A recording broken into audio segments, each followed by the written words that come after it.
Hi, folks. Welcome to another episode of Film Study. This is Ken McCusick.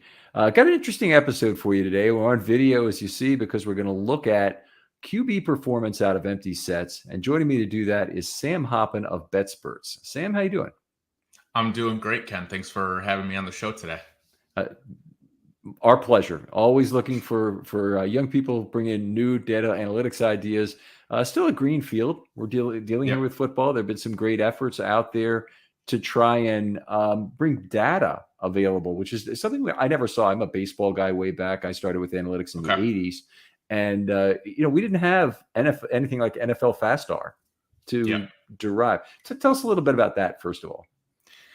That's actually how I got my coding and data analytics career started a couple of years ago, was following Ben Baldwin and his tutorial on sort of how to use that. And it's really an invaluable resource. I mean, you don't see stuff like that from a ton of other sports, maybe some of the other major sports as well, but to have almost 400 variables in the play-by-play data and to be able to mess around with that. I mean, that team is continually adding more and more data, as we'll see in our conversation, some new data that they just added for us to play around and fiddle around with. Yeah, it's a remarkably cool. It's a little tangential and whatnot, but what you have on baseballreference.com, that never existed back in the 80s. Yeah. Nothing like that. I mean, you had the Macmillan Encyclopedia and the Sports Reference Encyclopedia, which were printed materials you'd go to and you look for, and you'd look through books for data, which was strange. You build tables of data yourself, and that would be difficult. But it's a different world we live in. This has now been almost 10 years, but a colleague at work had a girls softball team for which she was doing the stats. That team, they had a program of entry that not only would you just enter pitch by pitch data as you went on, which, that started in about 1989 for Stats Inc., to give you an idea, but you'd enter pitch by pitch for these softball players. It gives you all these stats that I'd never heard of, like domination, which is some percentage of first pitch swinging strikes. And I mean, really extreme things that who needs that for a girls softball team anyway? But the other thing it would do is it would take your game account and it would give you a printed article describing the game as if you're right. So very advanced for the time. I thought, wow, that is very impressive. Yeah. Still, that would be a little bit hard, but apparently it worked off leverage somehow, and it found the key hit of the game was this 2-run error or whatever, and it would be able to put that into a thing, and then it had nicknames for every player you would enter. So somebody shorts, somebody was able to. Yeah, so that's anyway, pretty cool. So I didn't mean to derail us here. I really want to talk about no problem. QBs out of empty sets here, because this is a great thing, and obviously affects the Ravens, who run out of empty a fair amount. Let's bring up the presentation here. So, Sam, maybe tell us a little bit about your background as we're going here. How did you get into sports analytics? I know a lot of people who listen to the show always want to hear that. So I've been, doing sports analytics since the beginning of 2020. So right around when the pandemic hit, I needed a way to spend my free time, I'll put in quotes right now, that I wasn't spending commuting or hanging out with other friends, and stumbled upon the NFL FastStar, like I said, and just started doing it and followed a lot of people and really enjoyed doing it. Have been doing my master's in data science at DePaul here in Chicago for the last 2-ish years, and we'll be wrapping that up soon. So have been full-time in the industry for just under a year now and have really, really enjoyed it. Okay, well, cool topic, and I think people can probably look forward to more graphs of this sort from you if they follow you on Twitter. What's your Twitter handle? It's just at Sam Hoppen, SAMHOPPEN. So yes, plenty of charts now, in the future, a lot during the NFL season as well. Mm-hmm. All right, well, outstanding. Let's talk a little bit about QBs from empty sets. Yeah, so like a lot of the charts that I make, this idea came from listening to the Athletic Football Show. They were talking about Russell Wilson coming over to the Broncos and bringing sort of his empty package, which is, I think they explained, is a little bit different than the normal. And I just wanted to see how other quarterbacks have performed out of the empty formation. So looked at the 2019 through 2021 regular seasons, specifically quarterback expected points added and CPOE, which is completion percentage over expectation, using both of the models from NFL Faster. And so for those who aren't aware, empty formation is when 0 players are lined up in the backfield. I originally had it where it was 0 running backs on the field. Got some messages after the fact that there was a separate column in the data that had actual formation. So ended up using that in a new chart that I'll be sharing here in a minute. And then just filtered it by quarterbacks with at least 50 dropbacks over that span. So go back to what constitutes an empty formation. That's a very important distinction there, is that what the defensive coordinator responds to is your original way of doing it, is the number, he sees 13 personnel coming on the field when he sees 1 wide receiver, 3 tight ends, and 1 wide receiver, 3 tight ends, 1 running back. And, he has to react with his defense, not knowing exactly how you're going to line up. So empty is one of the possibilities, obviously. And what you're counting is what I call the actual formation, as opposed to the apparent, is how you actually line up at the snap, which is an important distinction with motion. Yep. Yeah. And we were talking a bit before the show about whether this includes, jet motion with guys coming across the formation and where they are when the ball is snapped. But I don't have that level of detail, unfortunately, but I think that's probably a small enough subset of the data that it's not going to change things materially for these quarterbacks. All right. Well, terrific. So minimum of 50 dropbacks. This is over the entire span. So somebody could have had 17 each year at the kind of the minimum requirement. Yep. Yeah. All right. Well, let's take a look at it. So it's a little difficult to read here, but I think there are a couple of things that stand out for me. So you've got Lamar Jackson sort of hidden behind formative passer Gardner Minshew up here. And then one of the reasons I really should have noticed that my original chart was broken is that it didn't have Patrick Mahomes in the top right part of the chart, which is where he shows up most of the time. But the thing that they mentioned on the Athletic Football Show was that Russell Wilson actually hadn't performed that well out of empty. And you can see here, I'm pointing with my mouse, that he's actually below the median in both of these out of empty. Okay, if we could, let's take a step back and look at the axes on this. I always like to do that whenever I look at a chart. I go, okay, what are we graphing X versus Y here? Yep. You have EPA per play on the X axis. And one of the things I notice, I always look for things, do they add up to 0? And so you've got an EPA per play that looks like about 0.1 to 0.2, somewhere in that range. And is that because, sorry, it's actually 0.0, maybe 0.015, I should say. Is that because the EPA per play of all empty sets is slightly positive relative to all plays? I think so, because I don't know off the top of my head, but I would venture to guess it is, because the defense is typically going to have 5 players to actually cover when they're running out of an empty set. So there's more variables to account for there. But the other, just from a data perspective, there's also quarterbacks that you've excluded from this chart. This is only the quarterbacks that met the minimum data standard that are in here. Right. And so they could be the better quarterbacks because they're the starting quarterbacks. And some other guys who were in there for a game or two probably weren't as good as the starters, might be dragging the total average down. Yeah, that very well could be. And the reason I put the minimum requirements on my charts typically, so they're not totally overwhelmed with 100 quarterbacks showing up on here, and just making it a little bit easier to show, again, among the best quarterbacks who is performing the best in these categories. Okay, very good. And then on the left side, I've got completion percentage over expected. And this is one of my bugaboos when you have an expected thing and the thing is not 0. But again, this could be just the quarterbacks that are included. You didn't quite get all of the total snaps. And so the completion percentage over expected, is this all weighted by snaps, by the way? So you don't weight by number of quarterbacks, you weight by the snaps they actually played. Correct. Yes, that is correct.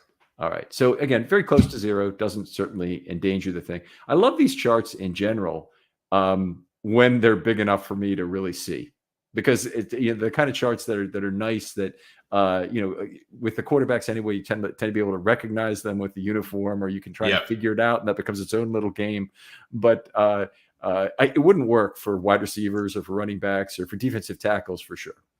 Right. And that's like what I mentioned of trying to make it so there aren't, 50 or 60 quarterbacks on there, so you can actually get a look at, identify which quarterbacks are. And I could have put names on there and stuff like that, but figured that the headshots was a little bit more aesthetically appealing. All right.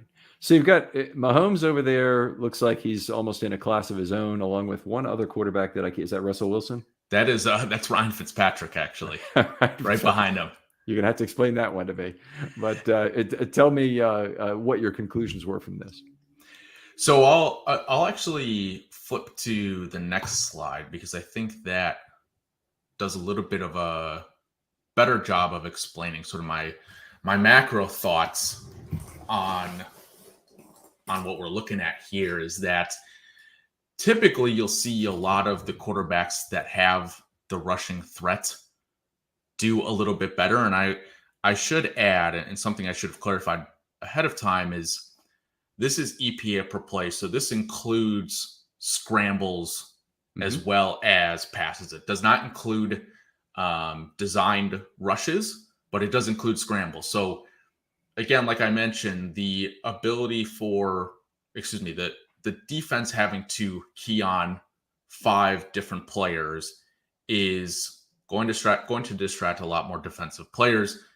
It may open up some more running lanes for these rushing quarterbacks. So Kyler Murray and Patrick Mahomes with the 2 highest EPA per play last year. Mahomes doesn't scramble as much, but he's just that good of a passer, as is Aaron Rodgers. I was surprised to see Carson Wentz this high last year, given how poorly he played at times.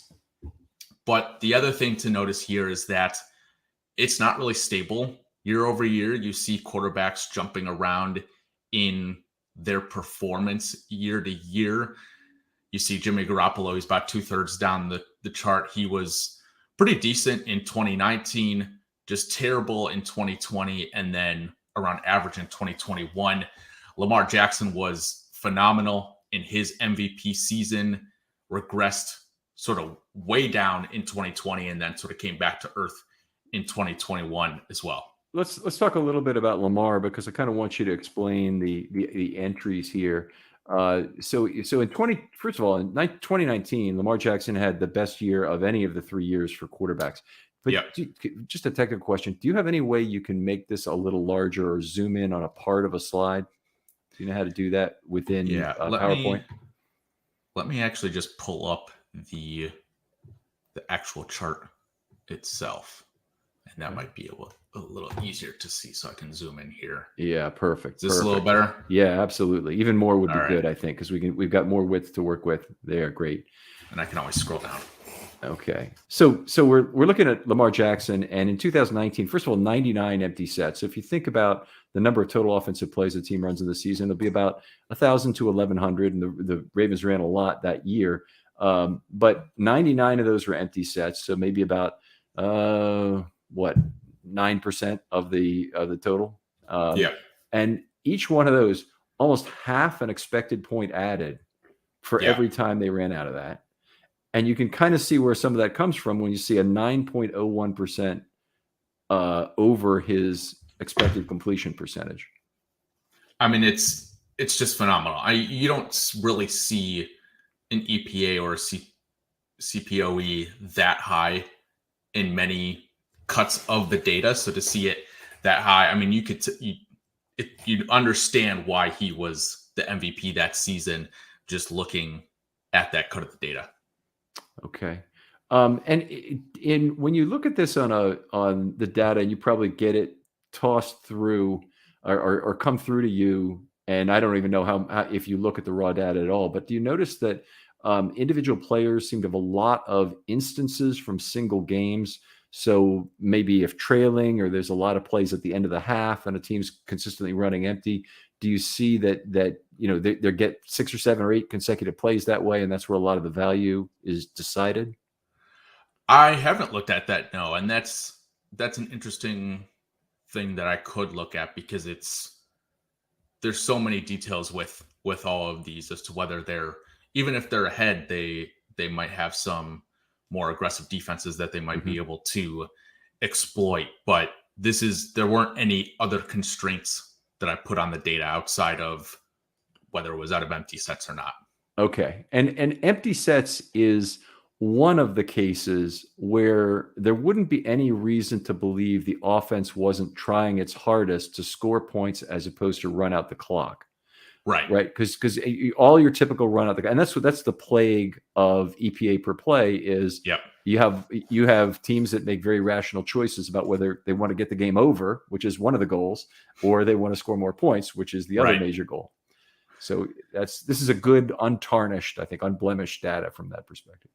Right. And I know a lot of people are critical of EPA per play, especially at the quarterback level. I think it's a little bit better served as a team level stat because there are more people that contribute to the overall EPA for the team. But there are some nuances, like you just mentioned, that could sway things one way or the other. Okay. All right. So just interesting here that Kyler Murray was the best in terms of EPA per play out of empty last year. Do you think that's a more natural schoolyard way for him to play football? Obviously, there's been all this talk this offseason about him having additional study hours put in his contract. It's always funny when people mention that now after the fact. I do think it is. It was interesting because when Cliff Kingsbury got brought on, all the talk around the town was he's going to bring this air raid offense. They're going to spread things wide and they're just going to, chuck it down the field. And that hasn't been the case quite as much at times. And I think it is the best way for, again, some of these rushing quarterbacks to leverage the pass catchers that they have and potentially scramble the ball as well. To your point about looking at different splits, it would be interesting to see how much of this was driven by his first half of the year performance versus second half of the year, because I know it did tail off a bit towards the end. But the fact that he's been pretty good, exceptional the last 2 years, it's certainly something that I think the Cardinals could utilize just as much, if not more, this year. Okay, one other question that comes to mind, because there's a number that jumps off the page here, is Matthew Stafford's 195 plays in 2021. That include postseason, or is it just regular season? This was just the regular season. Okay, so that would be an interesting question as to how you maybe thought that happened. Did they have did they run out of empty a ton because Stafford was very comfortable with it? It doesn't seem obvious that would be something, but that's remarkable. Yeah, certainly. And that's a really good point. That's more than he had the previous 2 years combined. And I think it could account for a couple of things. One, Cam Akers going down, so they don't necessarily have a reliable running back that they want to use as much as some of the other teams might. Two is the fact that they had some great weapons as well. They had Cooper Kupp, they had Robert Woods, and then Odell Beckham Jr. And so the Sean McVay offense wanting to use Matthew Stafford and his passing ability, it makes sense why they would want to put him in that situation. Could you scroll down a little bit on this table and look at the two teams that I'd be interested in, the Redskins and the Eagles, because they have, the Eagles in particular have an offense that's fairly similar with Jalen Hurts, and I just want to kind of see what their numbers are like. Okay, so, wow. Okay, Taylor Heinicke didn't really play much. It doesn't look like in 2019 or 20, but he had a fair number in 2021. He was terrible out of it. The thing I was thinking about running out of empty there is they have backs who often split out wide. In fact, they play a lot of pony with one back split wide and one back in the backfield. And I was just wondering if that would show up, but they were completely ineffective at it. They were, and I'm wondering if Jalen Hurts did not pick the minimum, meet that criteria. Yeah. Last year, they also did just run the ball a ton. Last year, their pass rate over expectation was, I believe, around like -9 or -10%. So they were certainly running the ball a ton, which is why I would suspect he's not showing up here. But sorry, go ahead. One more thing I'm seeing at the bottom of the at the chart here is Jared Goff had 124 such snaps and 165, which is probably the second highest number in the entire chart when he was with the Rams in 2020. Yep. So it's probably it probably is more about the Rams offense in general than the And you can see out of that McVay offense, though he's got a positive CPOE, which is pretty good in 2021, just absolutely cratered in EPA per play, which again sort of lends itself to probably the Lions not being as great of a team overall and helping that out. All right. Well, this is very interesting stuff. It's always good to see something new here. Any other conclusions you'd have from it? So the last thing I'll throw up here is just looking at the pass rates out of empty sets. So this is the percent of times when a quarterback actually dropped back to pass, and that includes scrambles as well, because they were initially going to pass and then ended up running the ball. You can see on the bottom right here, both the Eagles and the Saints actually ran about 13%-ish of the time just using designed runs out of empty. So that's, when I first saw the Saints, I was a little confused because Drew Brees and Jameis Winston are not the most mobile quarterbacks. But then you think about Taysom Hill, who is the one that they're lining up in the backfield, and he's just running at the line out of empty. And then, like I mentioned, the Eagles running a ton with designed rushes from Jalen Hurts as well. Okay, so this could include some kind of wildcat QB power formations and things like that. The Ravens, as I recall them running QB power, which they've done a fair amount as a key 3rd and 2, 3rd and 3 kind of offense, have mostly done it with a fullback in the backfield, I think. But I may be wrong about that. Maybe that is a portion of their empties we're seeing in what is a few percent each year they seem to have. Yep. Yeah, so you see the teams with the more mobile quarterbacks, though it's not a ton. Again, it's 4 to 5% for some of these teams rushing the ball out of empty, but it's certainly interesting to see these. All right. Well, another fascinating look into some statistics and how you can look at it. Just in your own opinion, how far down this road are we, even with what we can do with NFL Faster or FastR, whichever you want to call it? How far down this road are we? Is there another decade of extraordinary findings to come, or are data analysts at a point where you really need tracking data to take the next leap in terms of football analytics? That's a great question, and you could think of it two ways: whether NFL teams are using the analytics versus just sort of football analysts. NFL teams have a long ways to go. I think we see this with just some teams not even really having analytics departments. From the public side of things, I do think we are pretty far down the road. PFF is doing a lot of obviously great work with the tracking data that they have available to them. When the Big Data Bowl has come out the last couple of years and they've provided tracking data, people are doing a lot with that, to the effect that Next Gen Stats is incorporating some of that data as well. But we are, I think, just cracking the surface. And every time I think that, someone's looked at this or someone's looked at that, someone has it. And there are tons of ways to split and splice this data that could provide some sort of advantage for a team that they might not have seen and take their game to the next level. All right. Outstanding. Just in your case, Sam, are you looking for a permanent job in football analytics if you can find it? Now, you've got one with BetSperts, but I'm really talking about with a team. With a team, no. The schedule is not something that I could probably deal with. I have a wife and she would probably not be the biggest fan of me working 14-hour days for 11 months out of the season. So not something that I'm pursuing, but I do know that there are a lot of great people doing work on the teams.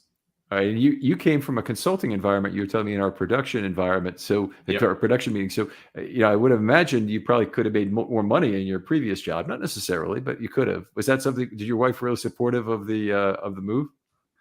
She was. The salary bump, without getting into too much detail, I didn't end up losing any. I actually make more money now than in the consulting firm. So it was a win-win on all fronts. Okay, because that sounds like that would be a quality of life move. I would have thought that consulting often will pay more, but have those same kind of horrible days, whenever you don't want them.